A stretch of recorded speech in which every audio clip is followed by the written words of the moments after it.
Welcome, today we're going to show you how to create an account in Douyin, the Chinese TikTok. So installing the app is actually tricky if you are not a Chinese person because it will be locked to the Chinese region. So you can actually download it online or anywhere you can find it. After that you need to install the APK.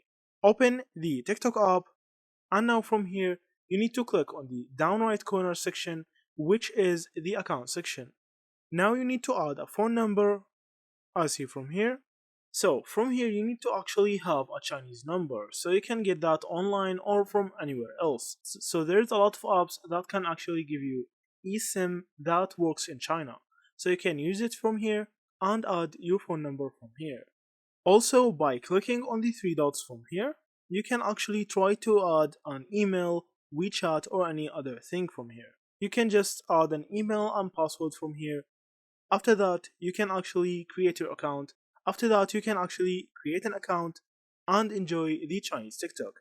So that's it. Thank you for watching and see you in the next videos.